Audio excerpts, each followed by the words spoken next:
The Alpha Sessions with Emma Joyce. I'm here with Lucy Wroe. Hello. Hello. Thank you so much for coming on the show. Thanks for having me. And I wanted to ask you a few questions about your brand new single. We were just having this chat kind of off air, I guess, in terms of when you actually released it. Obviously, being in lockdown, time is completely merged into one. Yeah, time is moving in a different way. I can't. Days move so quickly, and they're all kind of blending into one because I'm in the same room all the time and doing the same things every day. So it feels like last month that I did release it, but I think it was May. I'm We're pretty in June. right at the end of May. At the end of May. But yeah, it's called Romeo Trip, and it's basically like a big indie rock banger. What I wanted it to be. Good. I hope it is. And which is just really different from my original style because I've always done the same kind of acoustic, folky, guitar-y songs, and I write on piano mostly, so even that's a bit different in my head. So I wanted to do something really different and out there, just to show, have a bit of fun. And it definitely does sound great. What was it that inspired you to write that song? It was actually written in the shower, which is not something that I usually do. It's not something that I usually do. But I kind of got out of the shower and I was just kind of humming along to nothing and drumming in my head, and it all happened at once. I think the best songs that I write always happen at once. I don't tend to tweak them or craft them over a few days or weeks. They just happen. So yeah, I was just in the bathroom, and it's nothing that I've experienced before, so I'm not really sure where it came from, but it's kind of like I'm trying to speak from the point of view of a person who's being chased around by this person who really wants to be with them, but it's just kind of suffocating, and you want a bit of space and you don't want anything serious, and because I just fancy something a bit more fun rather than too emotional. That's amazing in a sense of I always find it really fascinating because I'm not this way programmed at all about how you can come out of the shower and a song is just there. Yeah, I can't really explain it. I can't really explain it. It happens everywhere. That's so funny. Do you also get them in the middle of the night as well? Do you kind of wake up in the middle of the night and then have to do a little voice recording? Weirdly, that's only happened to me, I think, twice in my life, maybe once in my life. But that seems to be something that a lot of people do, is in the middle of the night, they just wake up at 3 a.m. and they're like, I've got it. But I haven't really done that a lot. I'm very much a day writer. Just if I have my own space, sitting in a little room on a piano, then it'll happen. But yeah, not really at night. I'm quite a heavy sleeper as well, so I'm just... Releasing a tune during lockdown must have had its own challenges. Was there anything that you had to do differently that you would have normally done? In terms of release? Yeah. Well, I'm not very good at social media, so definitely I like to play live. My first year of uni was 2 years ago. I was just spent the whole year doing little gigs around London, and then this year, obviously, it's been really different to not be able to go out there and actually demonstrate it on stage or play with a band. And it's everything was done in this room, including trying to get people to hear it. And so it didn't do as well as my previous single from the year before because I was playing that one everywhere. And so it's definitely not been easy to do. But I also wanted to keep the momentum going while I'm in lockdown.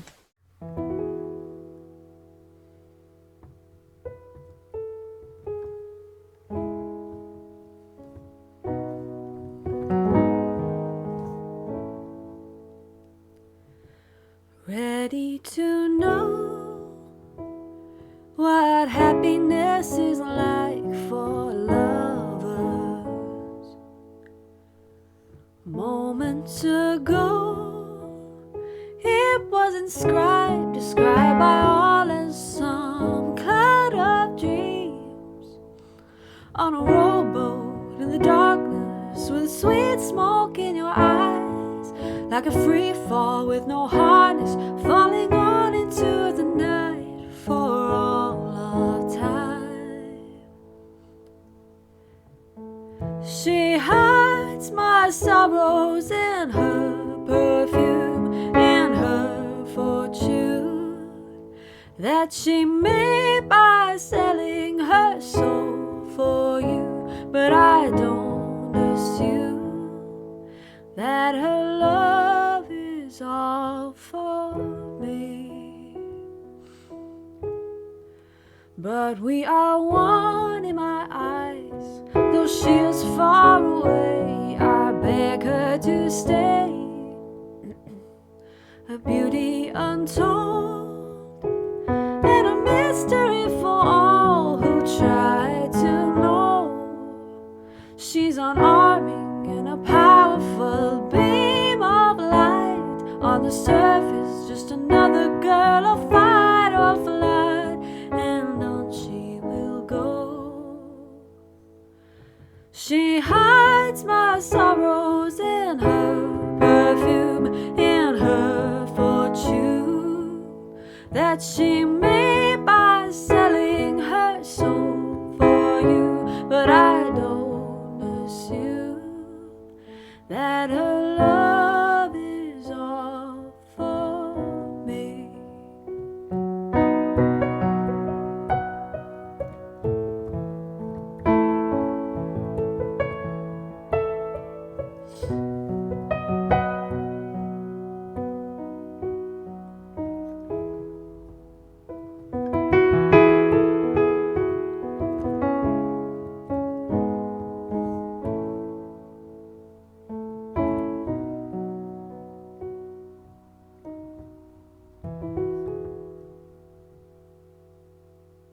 The Alpha Sessions with Emma Joyce. So, in terms of like your, like what the plan is next, what you're working on at the moment, obviously we're kind of still in semi-lockdown. Yeah. But not. How are you finding it? Like, what are you working on at the moment? How are you passing the time? I've actually got an EP nearly ready, which is 5 songs, couple on guitar, most on piano, and there's a lot of new experimental stuff going on in there. Because I think I was getting a bit bored of myself in a way, because I just get on a stage like with just my guitar and play the same songs again. But also sounding amazing. So. Thanks. I mean, I don't know. I guess when I hear myself back, I think that can't be fun. That can't be fun to listen to. But it's because I hear it all the time, because I do it with guys. It's a bit different. But yeah, so I've been doing this EP and it's going really well, and I'm really happy with it. It's got a lot of different genres on it, instead of just the same feeling all the way through. Really cool. But with my little sprinkle of me in each one.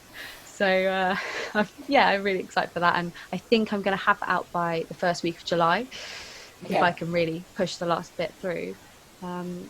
And the first thing I did when I got through lockdown to start this EP off, I was going to do lots of different genres, but really, really heavy. I was going to do a disco one, and then a rock track, and then like some sort of folky ballad. Just go like complete up and down. Yeah. So the first track I made here was called Lucky Charm, and it was disco, and it had like string samples and a proper disco beat.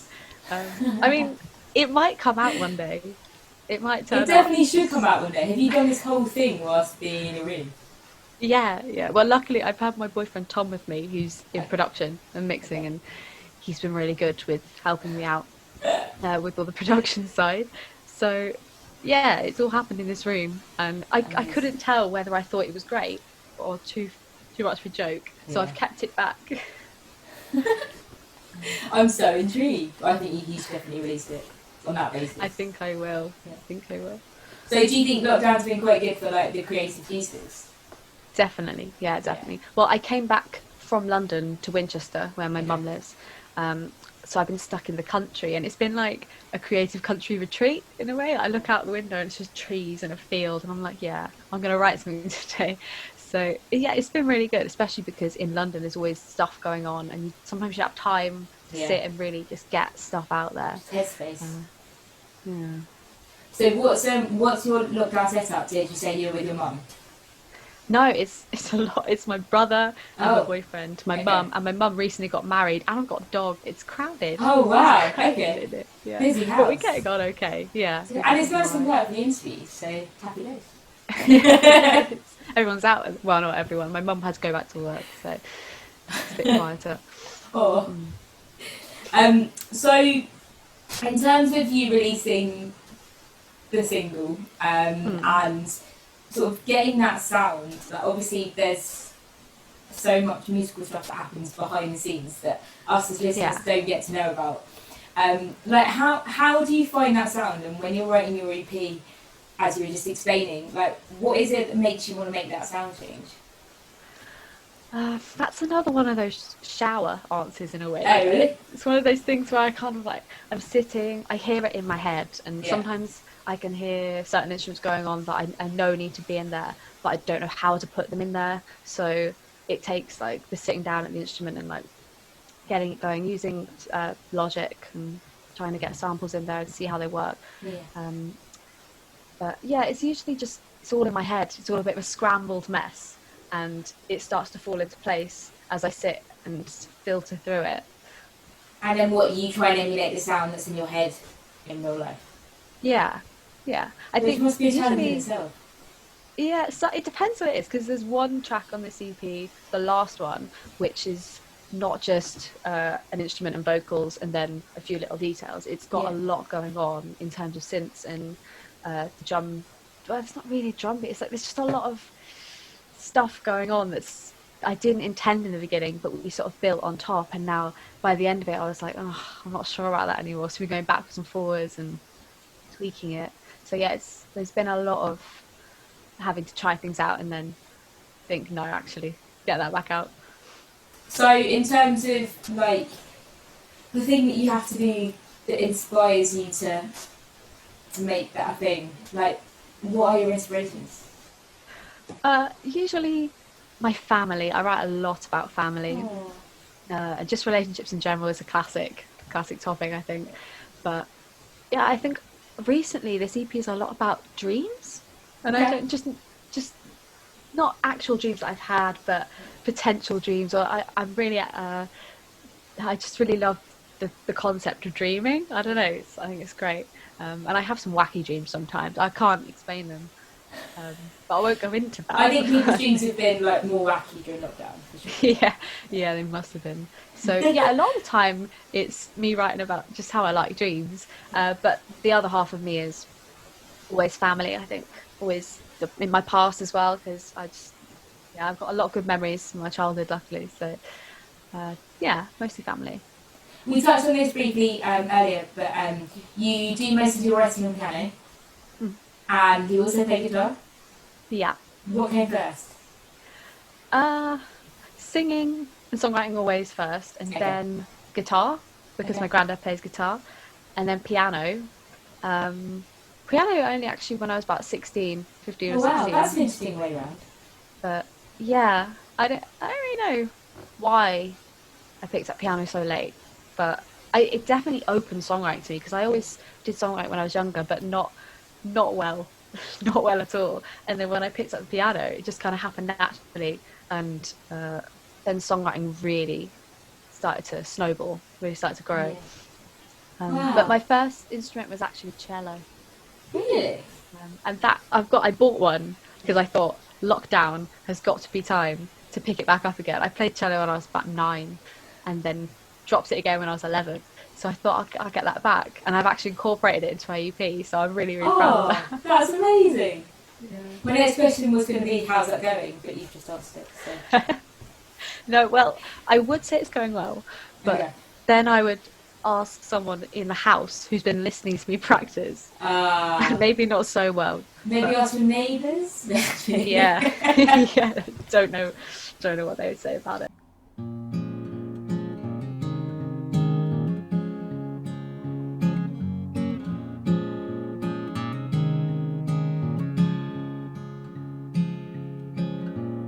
I know I said it before, but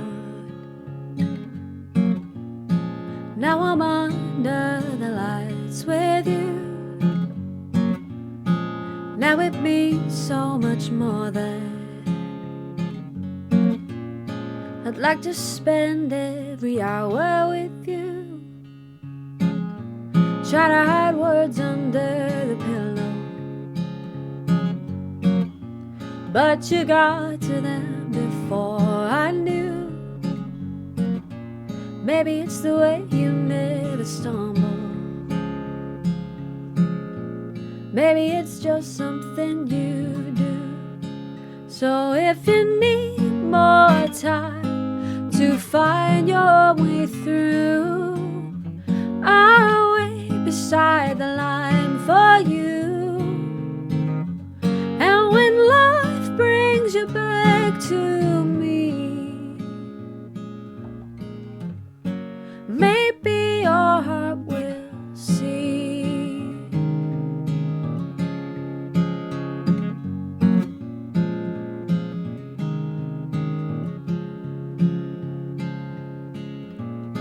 I know I hurt you before, but I've fallen under the magic of you. There is an ocean, it comes and it goes, but it always brings me back to you. So if you need more time to find your way through, I'll wait beside the shore for you. And when the water brings you back to me, maybe your heart will see.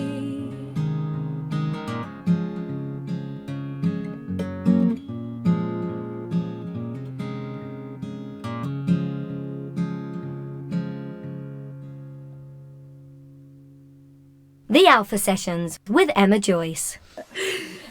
What about music you've listened to? Obviously, we've chatted about you being in the confines of your house. Has it made you listen to maybe music that you haven't normally listened to, or pick up some old tunes?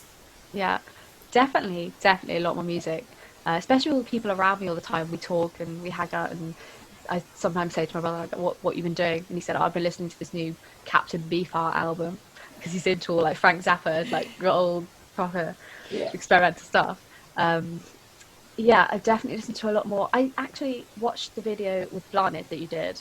Oh, cool. And she said something about Lord Huron. She said she got really into Lord Huron. And when I saw that, I was like, oh my God. Because my boyfriend was really into Lord Huron, and he got me into that as well. And I really like them. So they're also a little bit of influence, I think.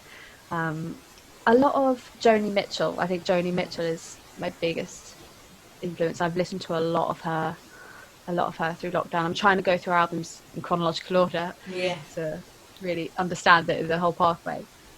Otherwise, 80s pop, I think. Wow, okay. 80s pop is my like proper mainstream. Madonna, all of it. Tears for Fears, I love it. What would you say was the thing that you missed most from like obviously being in the confines of your house, but musically? So like obviously playing live, working with people, etc. Yeah. Definitely playing live. Definitely. I think in London last year, the year before, I like the Shoreditch, Hoxton Square little. I like the underground, dingy little. There's one called the Underbelly, Siegfried's. Yeah, we've been there. Yeah. Gigi's bar, and what's the other one called? The Road Trip and Workshop. Yeah. Just around the corner from there. And I like those little underground places, and they're not always big audiences, but it just feels good. Yeah, so I definitely miss them. Oh, do you have any like pre-gig rituals? I don't think so. I do have a drink sometimes. Yeah. Because people always say you shouldn't do that. But I don't, sometimes whiskey, not straight whiskey, but whiskey and coke. I like whiskey and coke. It just makes you feel a bit loose, you know. Yeah, but not really. I don't think I do have any rituals. I'm quite calm most of the time.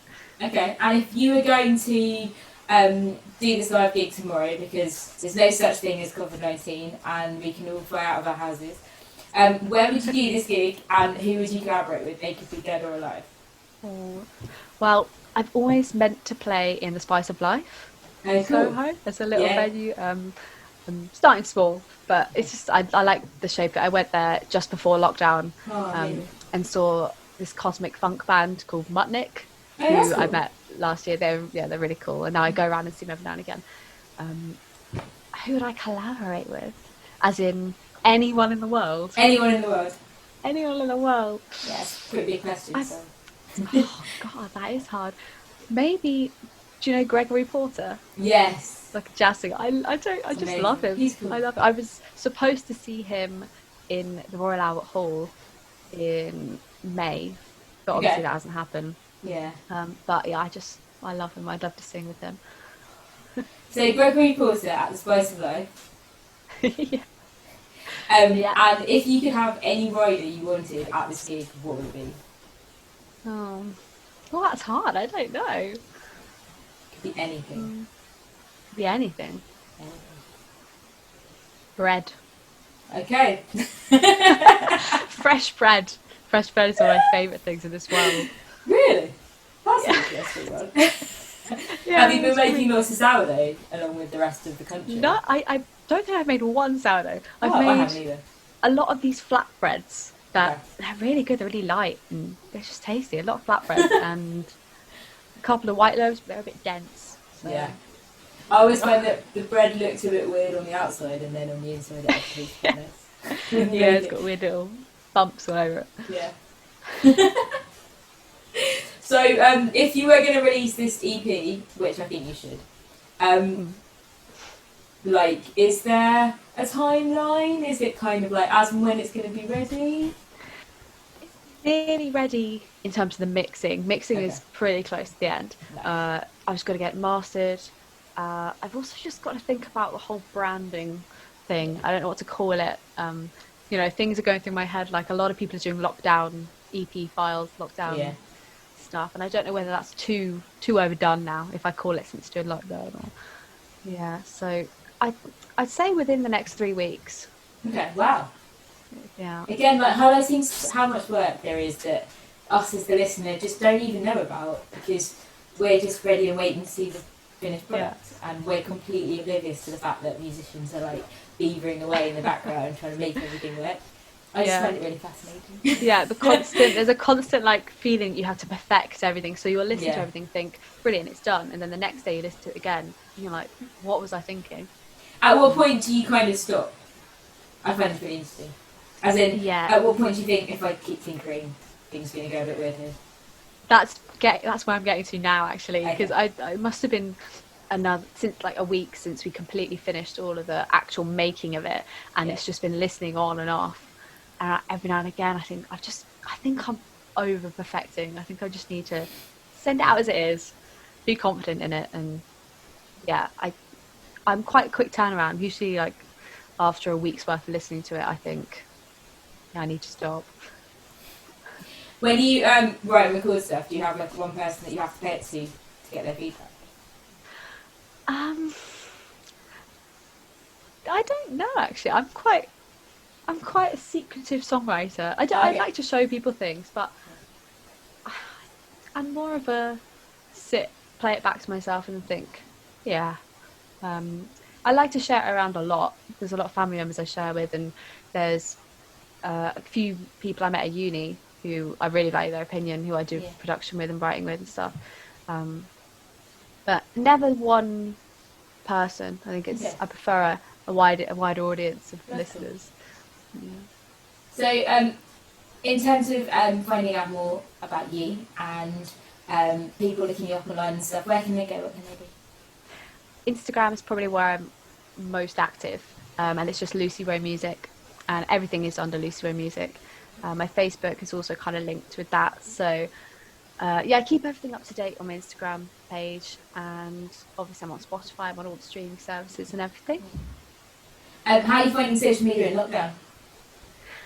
It's a lot. Sometimes I have to think I'm not going to go on it today, because obviously a lot has been happening with Black Lives Matter protests, and everybody's being supportive of that, so there's always a lot to go through, and I've tried to keep up with everything, but I think I do it less now than I did before lockdown, just because I'm thinking about not doing it. Yeah, and you're a lot more aware of like the mental health, I think.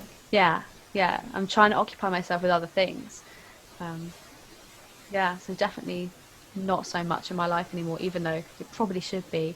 And it kind of scares me sometimes how I avoid social media when it's the prevalent way of getting yourself out there. Yeah. So. Well, I will keep listening to that brand new single because it is amazing. Thank you. And I think everyone else should see. And thank you so much for coming on the show. No, thanks for having me. It's been an absolute pleasure, and I'm hoping that when things get back to relatively normal, we can get you down into a traditional setup in the studio and actually see you face to face, which seems like a lovely idea. Cool, well thanks so much for being on the show again. Thank you.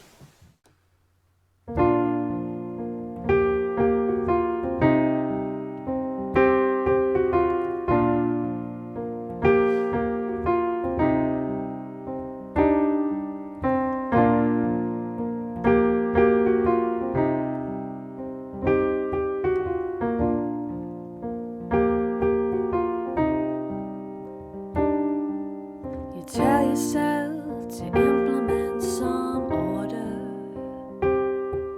and hide your fear of coming in too strong. To recognize the happiness she spoke of, you hardly seem to know what was wrong. Another day, another destination, waiting for an anchor in the sea. It could be I'm another soul to wake up and see that you're already here with me.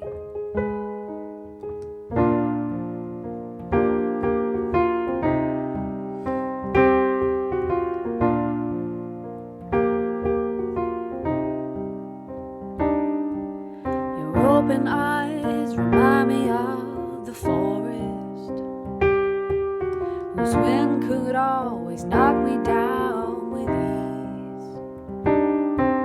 A phantom in the darkness that could hold me by the heart and drag my breath away upon the breeze.